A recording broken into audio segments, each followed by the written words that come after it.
IVM.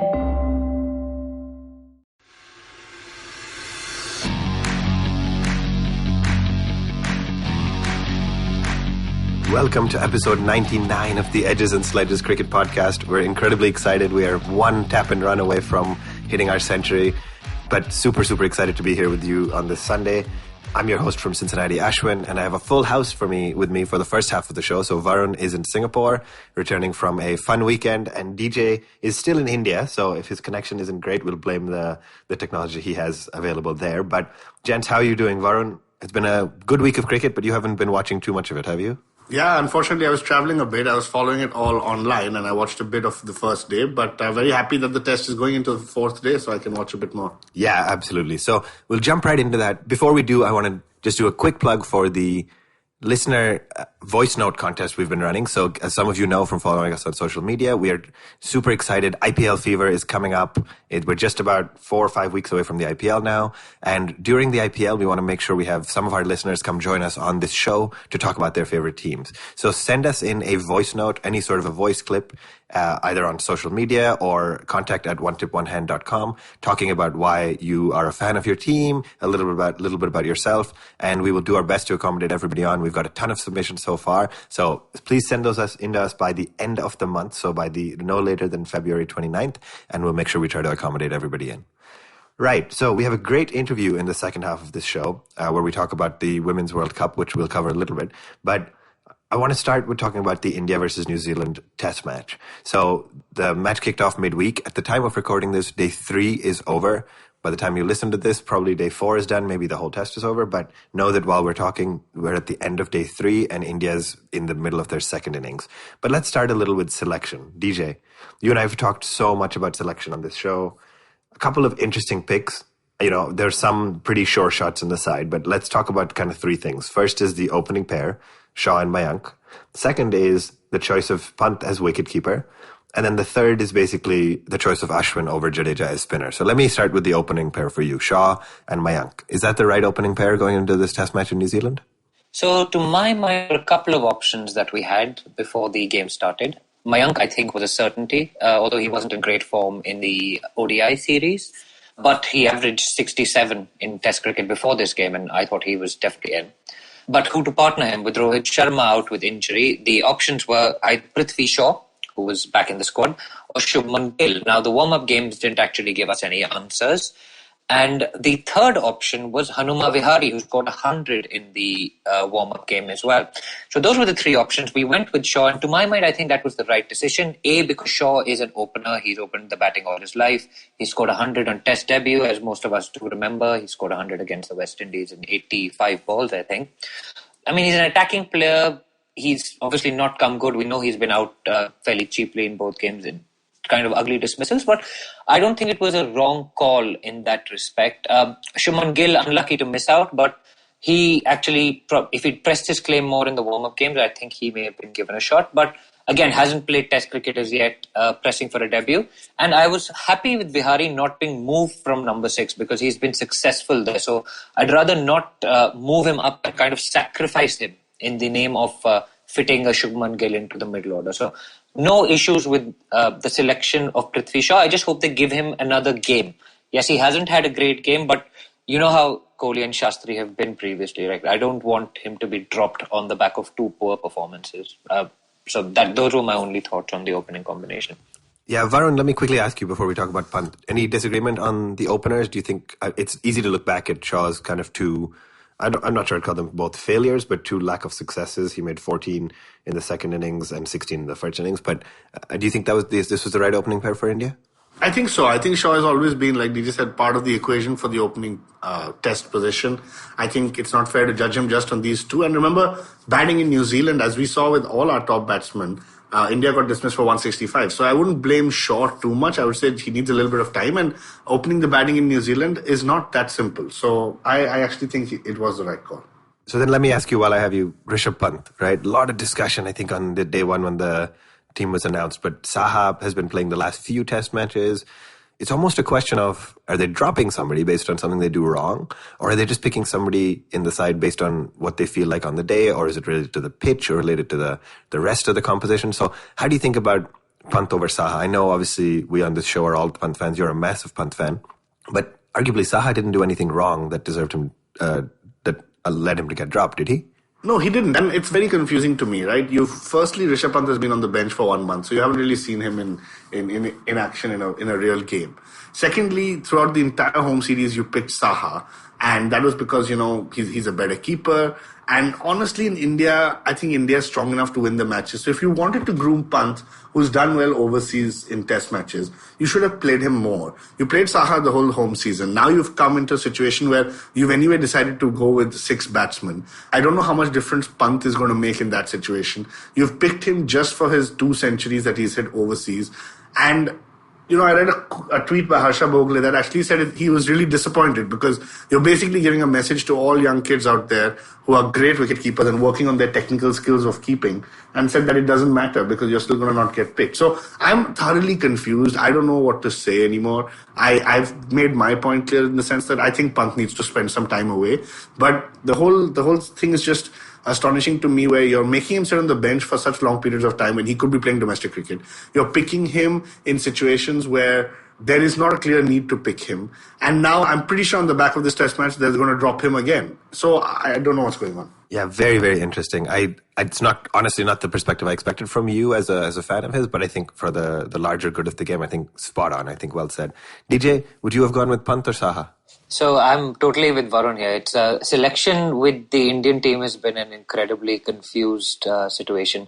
The opening slot we've had kind of rotating musical chairs there as well, with Murli Vijay, Shikhar Dhawan, KL Rahul, Prithvi Shaw. There's talk about Priyank Panchal, Ishwaran. I mean, there's so many names there. And then the wicketkeeper slot, right? Pant, who was the incumbent, got dropped for the home season. Earlier, so let's start with Saha. He played the previous series, hurt himself, Pant came in. Pant then gets dropped for Saha in the home season, then Saha gets dropped for Pant in the away game. It's just musical chairs with no clear message being sent by the management, and it's now getting so frustrating that, and somebody put out a very good tweet, and I can't remember who it was, but it was a really good tweet which said, when Pant is not in the team, everybody is like, why isn't he in the team? When Pant is in the team, they ask, why is he in the team? So you can't win with it, right? And honestly, it's bad messaging by the management. I don't know if anything is going on behind the scenes, but basically it seems like our choices of wicketkeeper and opener and spinner seems to be dictated by what's happening on social media. Because we put out 3 tweets with polls for who should be the opener, who should be the keeper, and who should be the spinner. And the popular choice was actually played by the Indian cricket team throughout. So very frustrating. There you have it. DJ making the confirmed claim that Shastri and Kohli are watching Edges and Surge's Twitter handle and making their choices accordingly. So maybe we're more powerful than we think. All right, let's quickly talk about the bowling selection. Varun, Jadeja's been in the news so much lately. We've talked about him in the last couple of shows as being, you've said he's kind of a sure shot in the limited over setup. He has been picked over Ashwin quite a bit in overseas conditions where we would go with 1 spinner. But Ashwin walks back into the side at 8. Arguably weakens the batting just a smidge, but does he help increase the spin bowling or the bowling potency? Or what do you think the rationale was for the choice there? Yeah, I think Ashwin is a better test bowler, and that's the opinion of the team. I think they always play a little bit safe. If I don't have DJ's razor-sharp memory, but I do think that India starts with a lot of series with Ashwin, and by the time the series ends, they actually bring in Jadeja. So it just seems to be a thing that India does. They definitely feel a little more secure with Ashwin in test bowling. But I agree with you. I think the batting gets definitely weakened, right? Ashwin unfortunately got a duck off the first ball. And, Jadeja has his batting, his fielding has really been great over the last 1 year. In fact, Ashton Agar, I think, just took a hat-trick the other day, and they were talking to him post-match. And he talked about how Jadeja is one of his idols because of his, the ability to spin the ball, his ability to hit the ball out of the ground, and I think it was some gun fielding or something, if that was the term, right? So I'm a bit confused, but I do think it's a pattern with India that they choose Ashwin first. Very interesting. I remember distinctly you also said Rishabh Pant's going to come in midway through the World Cup. Probably a bigger call than this one, but yeah, maybe that's how the team thinks. Last question I'm going to ask about selection. I've gone on longer about this than I had expected, but DJ, let me ask you. Ishant Sharma kind of came out at the end of day 2, I think it was, and said he was not 100%. He said, I haven't slept for 2 days. My body was acting out, but I came in, I played because the team needed me. That's an interesting call, right? If you think about Shami and Bumrah being at full fitness, and then Umesh, who's had some really good test cricket in the last, call it half decade, sitting on the bench, they seem to have forced Ishant in. Now, you can look back in hindsight and say, well, he took 5 wickets, so it was the right call. But do you think that's ever the right thing to do for a fast bowler who's kind of nearing the tail end of his career, to force him in? And what do you think the thought process was there? So, I mean, if you ask a player to play a test match for his country, he will say yes, right? And Ishant has been an honest trier. He's recovered almost miraculously from an injury that he picked up playing domestic cricket. And again, I don't have so much of an issue with what he said, but what is the message that you're sending to the other guy who's in the squad and ready to play? What is the message you're sending to Umesh Yadav? That we'd rather play a half-fit Ishant Sharma than play a fully fit guy like you? Again, it goes back to the messaging that the team is sending. And yes, you have to remember, this is a Sena country. Yes, we think about South Africa, England, New Zealand and Australia. But to our minds, the big ones are South Africa, England and Australia. But New Zealand, we don't win very many test matches here, right? So for Kohli to try and play somebody who was not 100%, I don't think it was right for the bowler, because he's not going to say, no, I'm not going to play, because nobody's going to say that. And 2, it's sending the wrong message to the other people in the squad who are ready and fit and waiting to play. And as you said, Umesh has had a good test. Last few outings have been good in test cricket, and he's a good bowler, so why not give him a shot and preserve Ishant for the second test match perhaps? So, I didn't really enjoy that, to be totally honest. I'm a little frustrated, I think, this week with all the stuff that's gone on around selection, basically, which the messaging is a bit odd, and I'm not too happy with that. Yeah, I can definitely sense that in your voice. So anyway, we know the 11 we went in with. I already kind of mentioned it. Day 1 kicked off. New Zealand wins the toss, chooses to field first, which is really interesting, because kind of the rule of thumb in test matches has become bat first, because batting fourth is a nightmare. But if you looked at the pitch, it was almost the same color as the grass surrounding it. It was a bright green pitch, lots of grass on it. So they obviously knew what they were doing, put India into bat. Shaw and Mayank actually got off to a decent start. Shaw kind of slashing hard at the ball, made 16 of 18, and then hit this horrendous shot, from my opinion. I think he made the ball look better than it was. It was a good ball from Saudi. He made it look like a great ball by trying to play across the line on the leg side in the, 5th over of the first day of a test match. So unacceptable. Varun, let me ask you a quick question. Is Shaw getting hung up in the spotlight, or in the shadows rather, of Virender Sehwag, where it's in his head that all these comparisons are being made and he feels like he needs to hit a certain way? Or is this just his natural game, and like Sehwag, we have to just take it? So it's interesting, because we thought that about Pant, right? And I keep bringing back Pant in the show, but a few months ago, Pant actually came out and said, after all this pressure, after all these comparisons with a Sehwag and a swashbuckling hitting batsman and things like that, he actually came out and said, I've realized there is nothing like a natural game.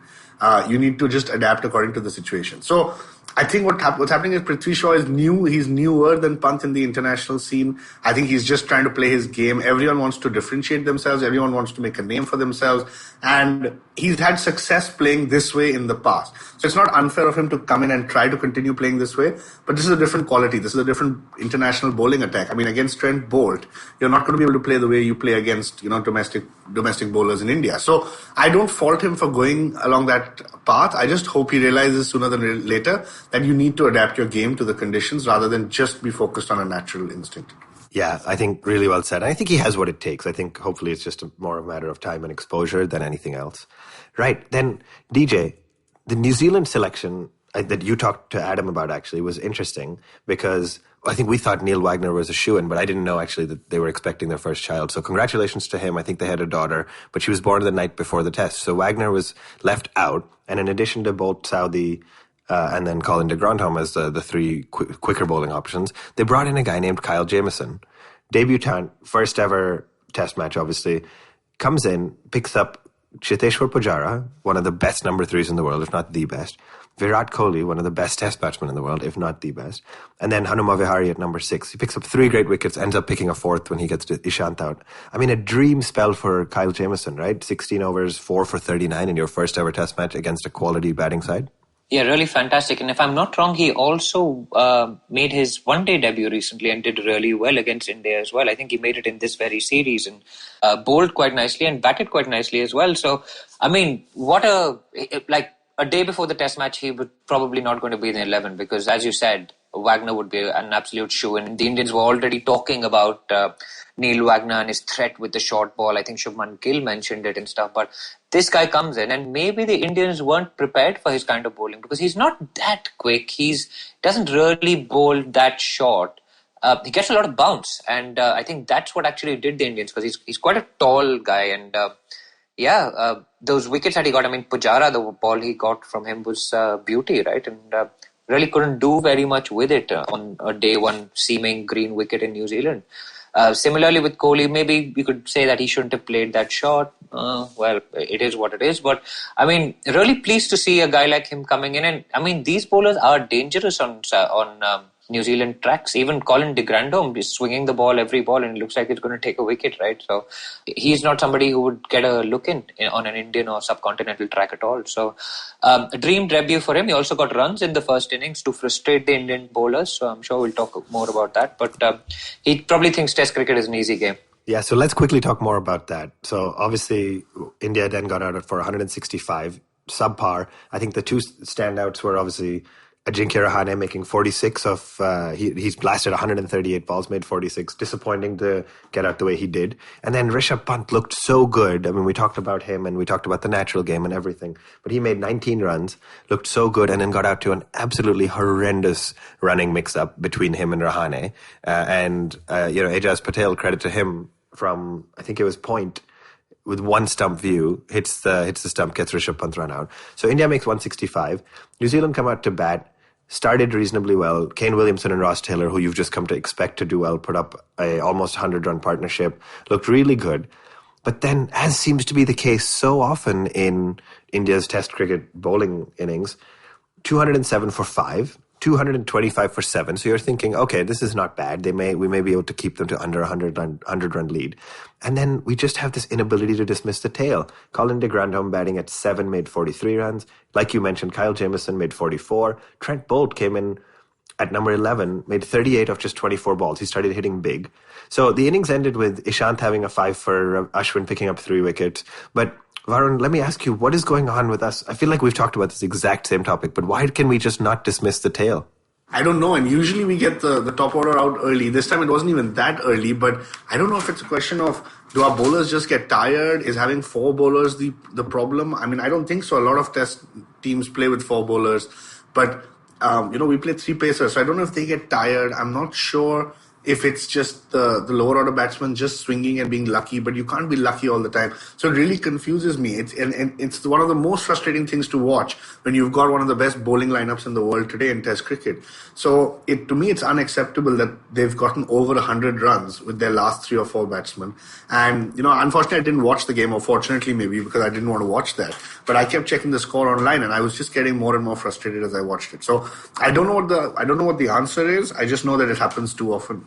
Yeah. But there's a couple of things there, right? One is the batsmen have actually become better in the lower order these days. They actually have worked in the nets at their batting and stuff, and they've got better. Secondly, our bowlers seem to think that we're going to bowl different lengths to them. So either they start bowling really full or really short, and that results in edges. The ball goes all over the place. And I mean, Sam Curran did it to us all summer, a couple of summers ago, right? It's horrendous.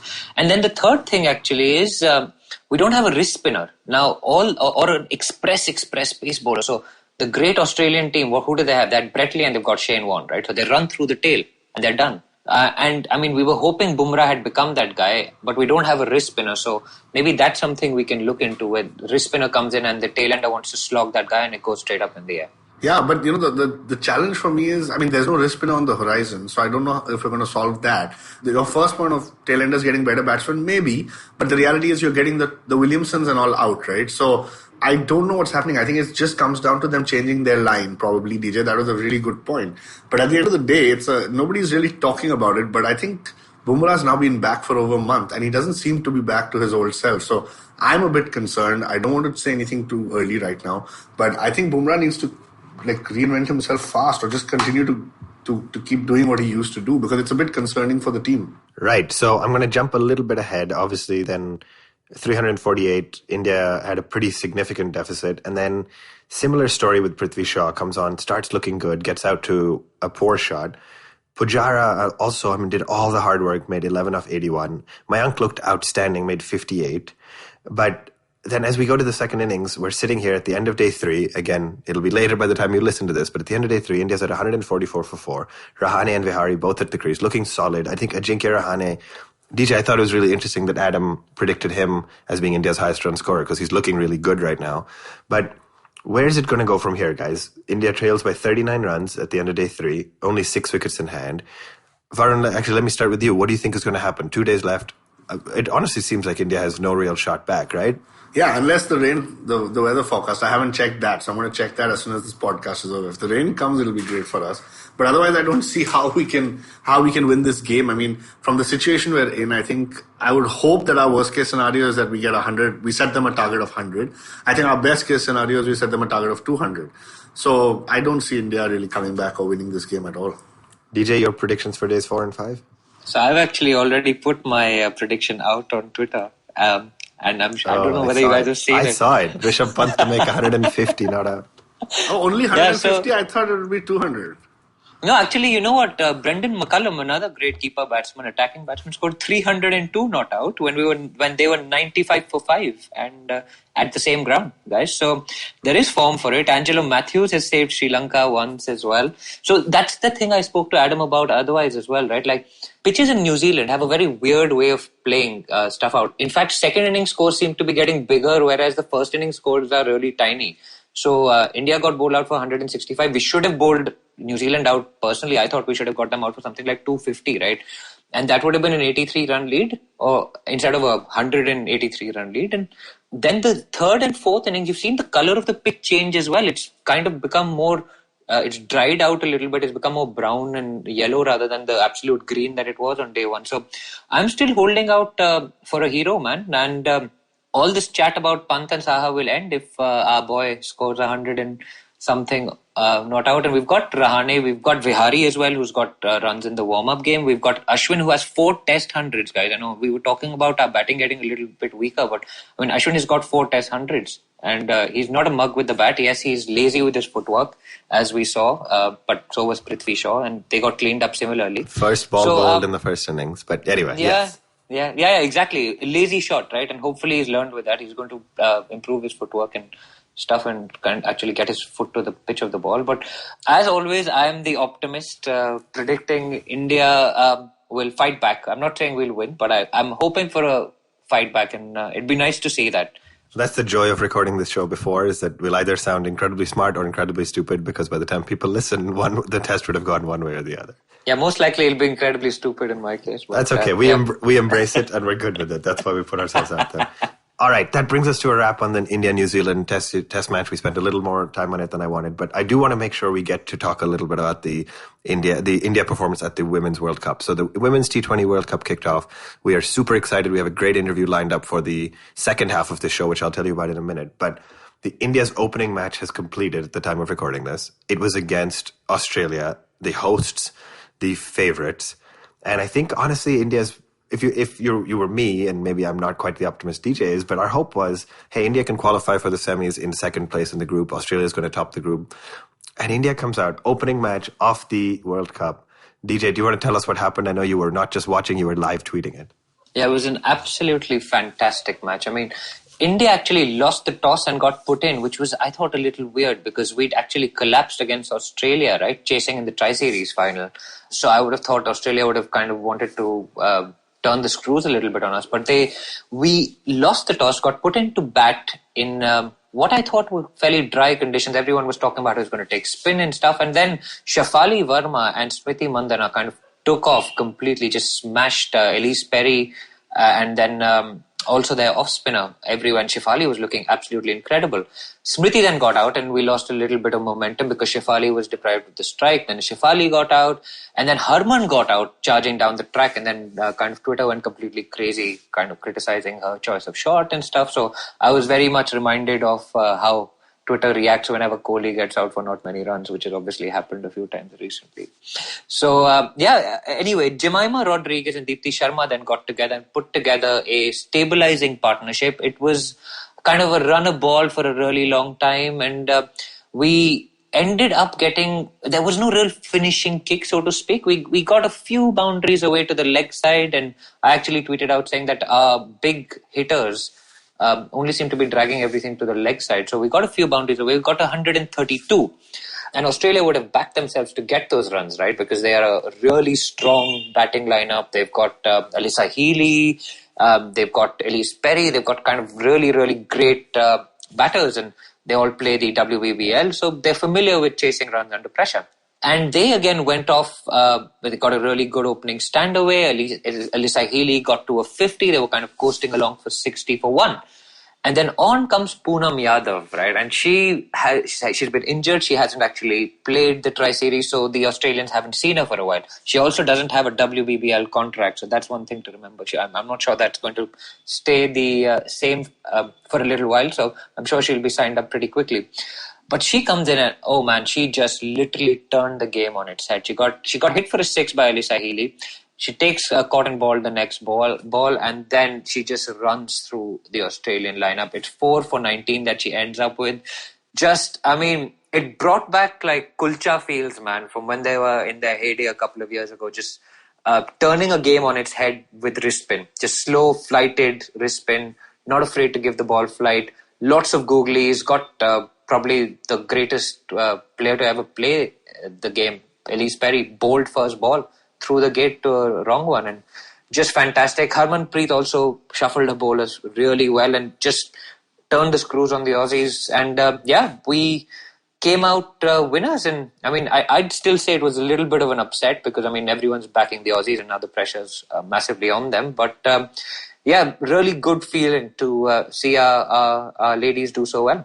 Yeah, fantastic summary. Really, the 5-minute recording of you summarizing the game made me relive it a little, and unfortunately time zones weren't great for me. It starts at 3 a.m., but I did catch all the highlights, and just incredibly proud of our team, and hopefully they can use this as momentum, keep it going.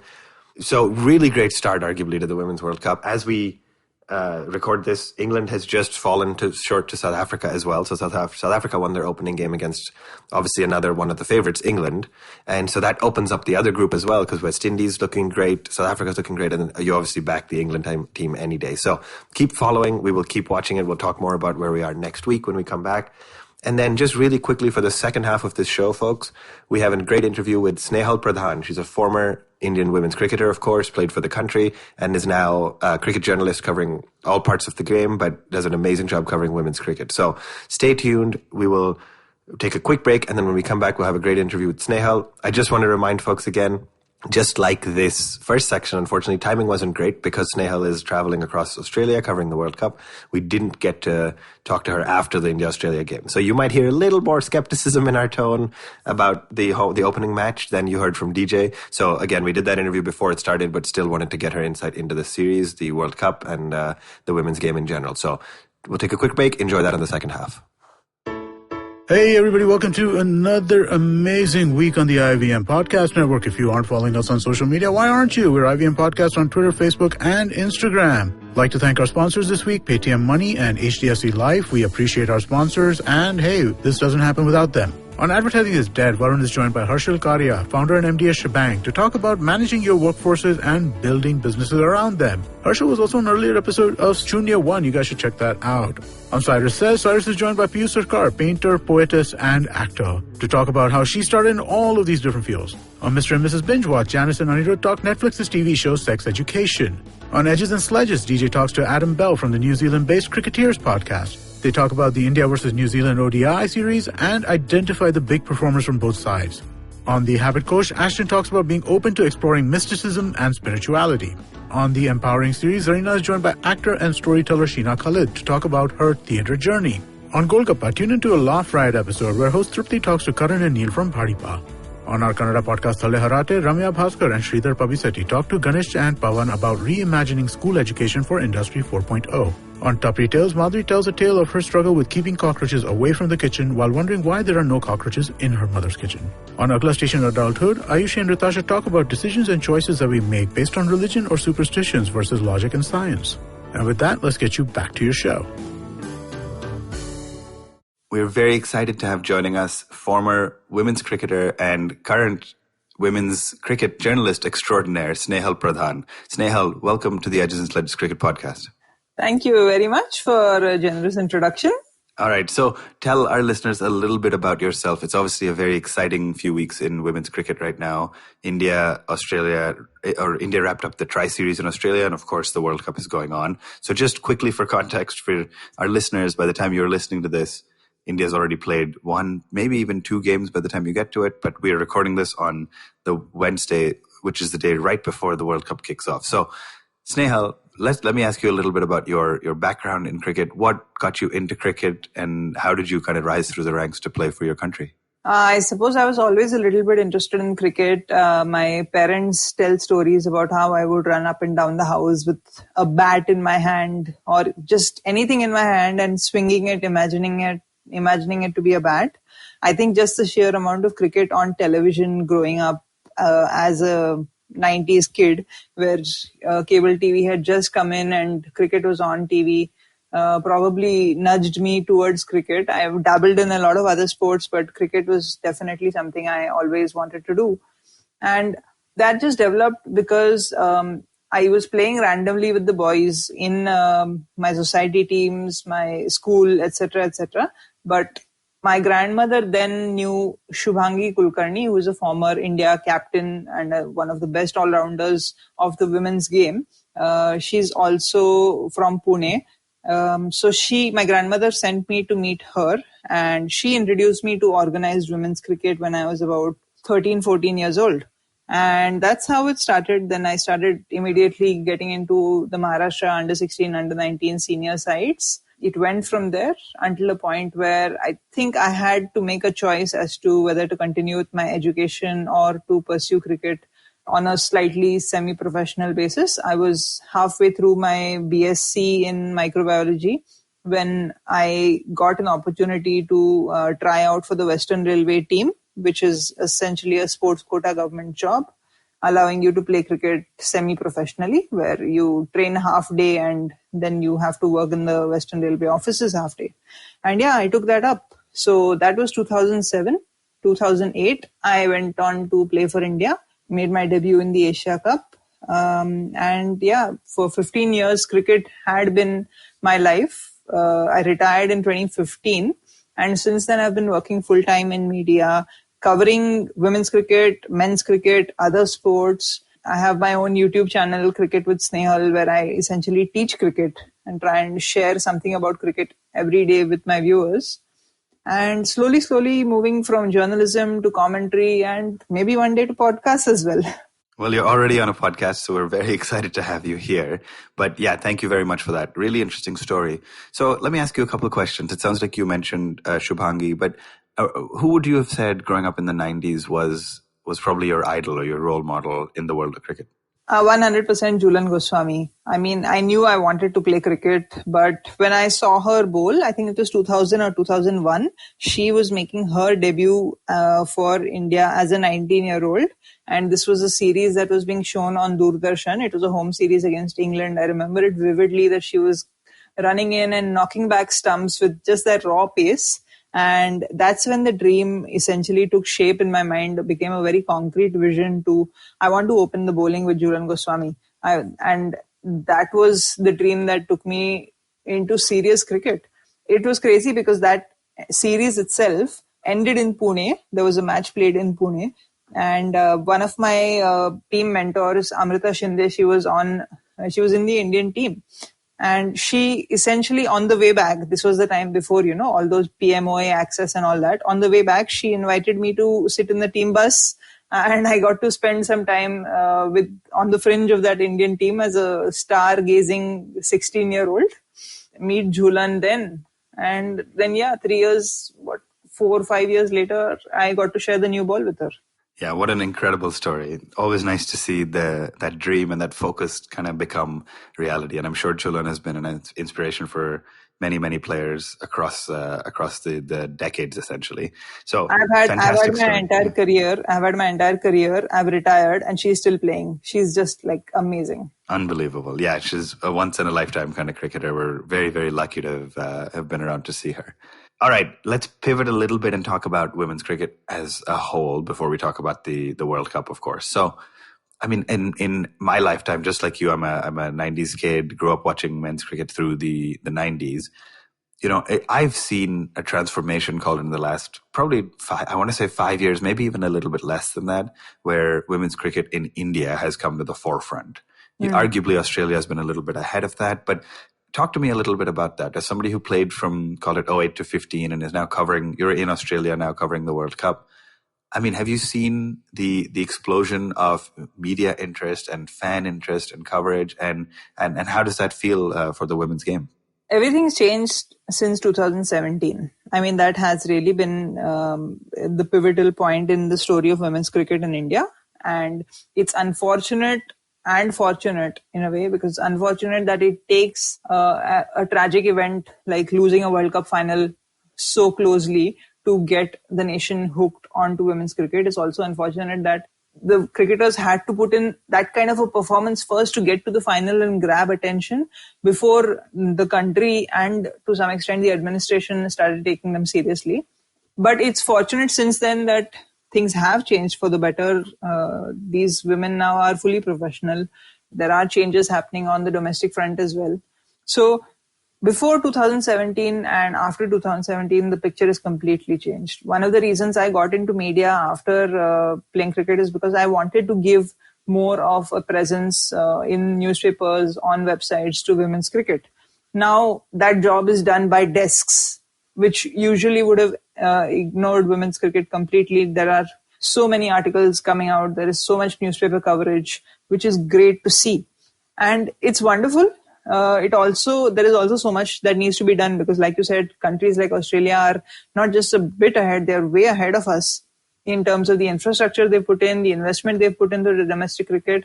I mean, all domestic cricketers in Australia, those who play the Women's Big Bash, can earn minimum wage. So they essentially don't need to work the entire year. They can train the entire year as professional cricketers. Can't say the same for domestic cricket in India yet. So there's a way to go.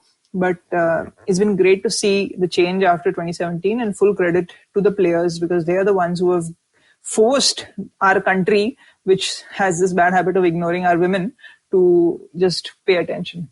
Yeah, I think really well said. The players, I mean, we have some iconic names who now go to Australia to play in the Big Bash, and so I couldn't agree more. Really well said. Good for the players, good for the game. And I hope folks like yourself keep helping bring the sport to the forefront of the average Indian sports fan and just the average Indian household. So thank you for the great work you do in covering the women's game. Right. Let's talk a little bit about the World Cup, obviously. So World Cup, kicks off tomorrow for us. But obviously for our listeners, like I said, they would have seen a little bit already. I think 4 or 5 games will be done, including the opener, which is India-Australia. So Snehal, you mentioned this in your last answer, but Australia seems miles ahead of not just India, but any other side at the moment. Is it fair to say that your prediction, like everybody else's, is that Australia is the team to beat this World Cup?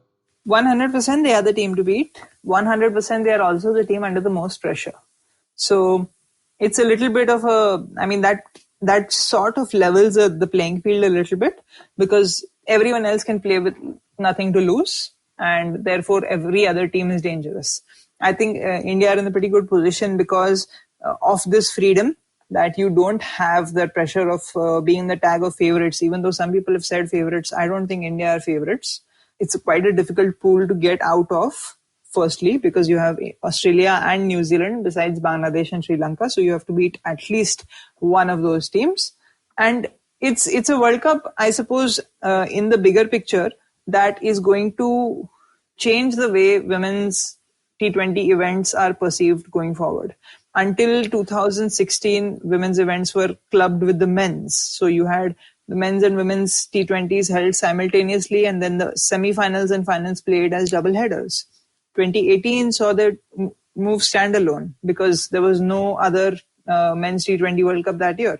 This year, there is another men's T20 World Cup, but the deliberate decision has been made to make it a standalone event because that's where women's cricket is in this country and globally.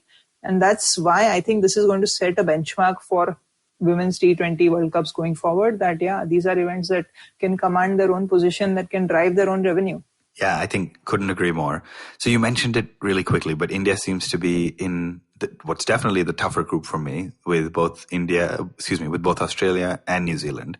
Can you help our listeners understand how that happens? I mean, if you look at the rankings right now, India, Australia, New Zealand are 1, 3, and 4, or not in that order, but Australia is number 1, India is number 3, New Zealand's number 4. So how did all three of them end up in the same group where there only 2 of them are going to qualify for the semis? I think you have your semi-finalists from last time, which are Australia, India, West Indies, and England, split up into 2 pools. And then they're giving them company is essentially teams based on the rankings at the end of the last tournament. And which is why you see what we might call the tougher pool here. But even England, South Africa, and the West Indies are the top 3 contenders in that pool. And one of them is going to have to go home. I mean, England are the number 2 side in the world. South Africa are probably the dark horses of this tournament. West Indies are former world champions, consistent semi-finalists. One of those 3 teams is going to go home. So both pools are extremely competitive. There are these top 6 teams who can really challenge for the title. So it's one of the most competitive tournaments ever. Well, while saying that, there is a clear favorite. That is Australia. Yeah, okay. I think really well articulated. So let's spend a few minutes now, if you don't mind, deep diving a little bit into the Indian side. So again, as I mentioned, they played a tri-series in Australia. They just played their warm-up matches. I mean, one of them was rained out, but obviously the West Indies match ended in a close win, but a win for India all the same. So let's go through, if you don't mind me doing this, let's go through the squad, and I want to get your point of view on who's going to make the playing 11 in the first few games, and kind of the strengths and weaknesses of the side. So as I look at the top order, feels fairly settled to me. If you think about, Smriti, Jemmy, Shefali, and then I'm assuming probably Veda will make the cut in the top order. What do you think about India's top order? I think India have a decision to make as to whether Veda plays or they take a risk with someone like Richa Ghosh, or they just take an even bigger risk and play a 4th spinner. And I think the nature of the pitches that they're playing on will determine a lot of that. Veda, you might think with the experience, but she's been frustratingly inconsistent over the last year, or actually over her entire career. And it's a tough one to pick. What's good, if you compare it to the last 2-3 years, is that the number 2 and number 3 slots have been nailed in. So when Jemima Rodrigues came into the side, we got a number 3. And as Mithali Raj has moved out from the opening position, that made a vacuum over there. And Shefali Verma's come in and filled that. So the top order is looking settled. The middle order is where the concerns are. And the use of the all-rounders and the wicketkeeper who haven't had a lot of batting time in international cricket. Yeah, so I think pretty well said. So Shefali, Smriti to open, and then, of course, Jemmy to come in at 1 down. So then let's talk number 4, 5, 6. Harman at 4 is pretty set, right? Captain, yep. Fantastic record. Do you think she has this is probably a loaded question, but do you think she has what it takes to step up and fill the void left by Mithali, not just from a batter standpoint, but from a leadership and a captaincy standpoint? Well, she's been leading the side since 2016, since at that point they split the ODI and T20 captaincy. So she's had a fair amount of time in this role. She has shown that she does seem to have a good dressing room right now. The dressing room right now in T20 eyes has an excellent vibe. It's a very young vibe. It's this fearlessness of cricket, and I don't give a damn who Ellis Perry is, but I'm still going to hit her for 6. Is that kind of attitude is very much there in this T20 dressing room. So I think if this environment is being created and maintained, that's part of the captain's job, and she should be given credit for that. With the batting, there is no doubt that Harmanpreet Kaur is a big match player. And it's always, if you look back at her career, finals, big matches, big tournaments. I mean, some people hate this term, big match player, but if you just look at her career, it just seems to spike in these kind of big tournaments, especially over the last 3 years. So even though she's had a slightly indifferent 2019, I have no qualms in putting my money on her as a batter. And she will provide the kind of knock at some point that India needs.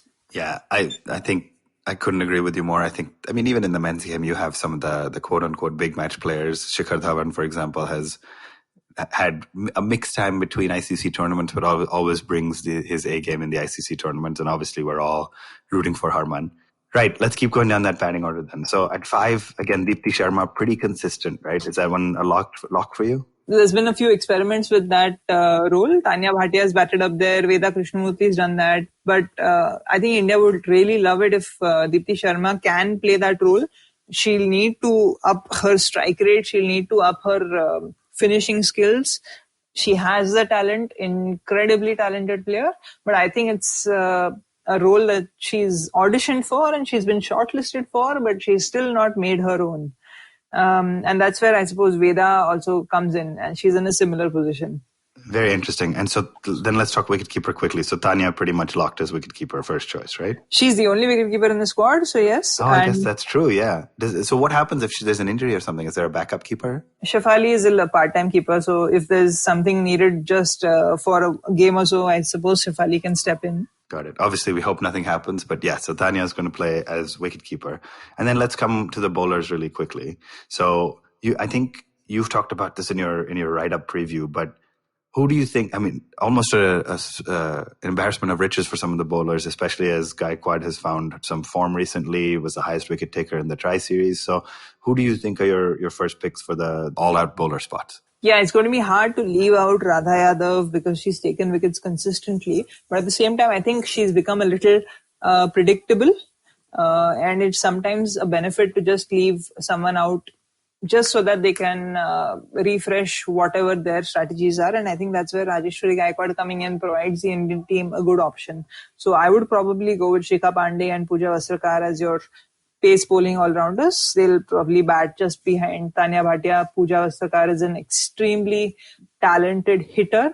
And when she gets going, she can really put the ball out of the park. She has that six hitting ability. And then your spinners would be Deepti Sharma, of course, provides you the off-spin. Rajeshwari Gaikwad with your left-arm spin. Poonam Yadav with your leg spin. She's coming back from an injury, so I'm very keen to see how she goes. She'll be hungry, and there'll be an element of mystery as well. And yeah, those are your spinning options. Harmanpreet Kaur with a little bit of part-time off-spin. So I noticed you didn't mention Arundhati Reddy. Do you think she's going to be on the bench? I think so. I think Arundhati will sit out. If India play two pacers, it will be Shikha and Pooja.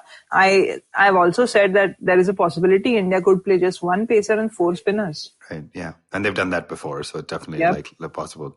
Depends on the pitches, I guess. So let me ask you before we wrap up this segment, a couple of more questions. As you mentioned, as you go down the squad, I mean, pretty power-packed squad, right? I know you mentioned Australia is probably miles ahead, but India's squad looks pretty solid. What do you think needs to go right for the Indian side this World Cup to see them bring home the trophy? See, I think your Harmans and your Smritis you can count on. They've gotten to the point of excellence in international cricket where you know that they're going to come good at some point. The unknowns, Jamie Rodriguez has been a bit on and off, but she's another one who has the talent. She will come good. You have faith in that. I think the unknowns have to be Shafali Verma and Veda Krishnamurthy. Shafali is a hit-and-miss player. That's just her style. And the day she clicks, I mean, most oppositions will be wondering where to put fielders. And as far as Veda Krishnamurthy goes, that's probably the biggest puzzle that the Indian team has not been able to solve.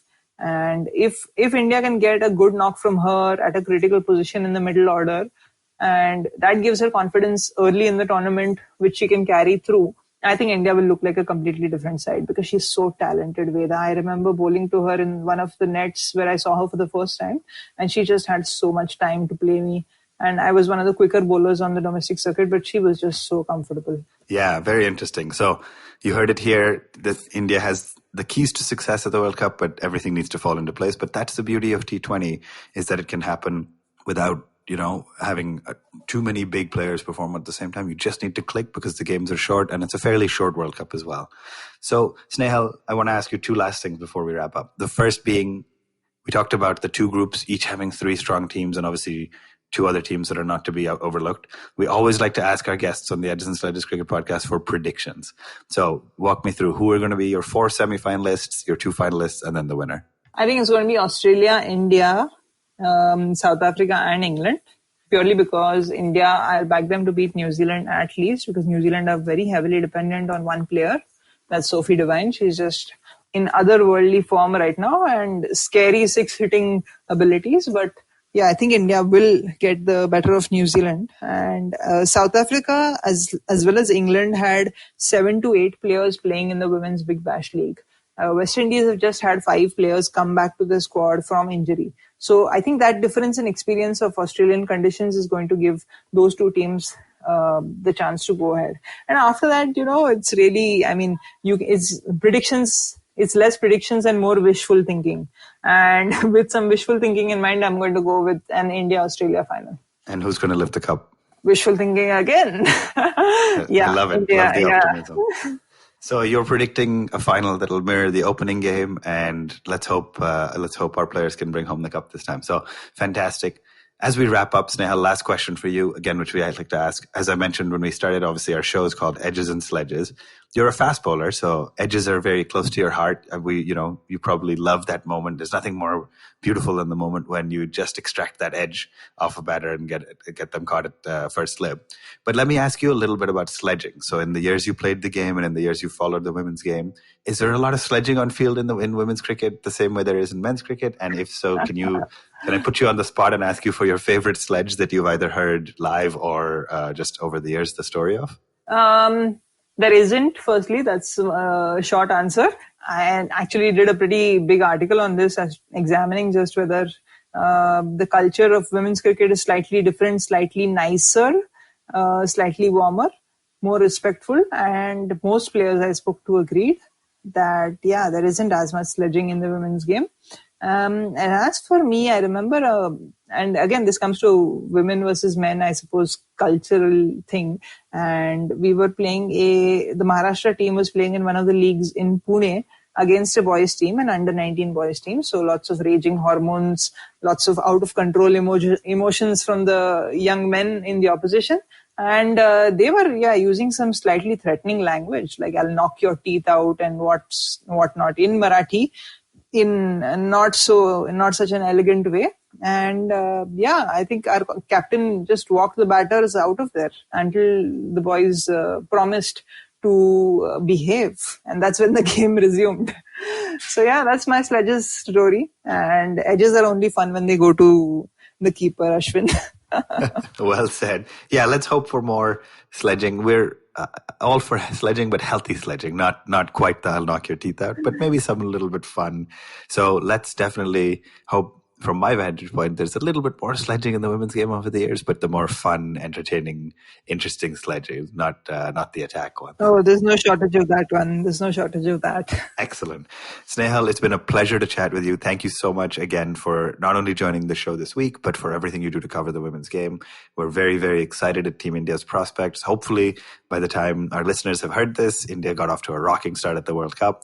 If not, then hopefully there's still time to recover, and we expect to see them in the semis as per your prediction. But Snehal Pradhan, thank you for joining us on the Edges and Sledges Cricket Podcast. Thanks for having me, guys. And that's a wrap. Thank you, as always, for joining us for episode 99 of the Edges and Sledges Cricket Podcast. We're just a week away from releasing our century, so we look forward to raising our bat with you all.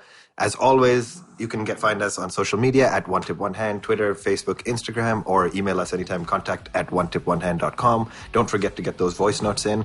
We cannot wait for the IPL season to start. It's our favorite time of year, and we'll be back next week. So thank you so much.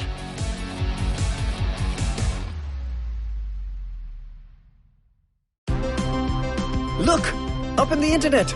It's a meme! No! It's a cat video! No! It's the Geek Fruit Podcast!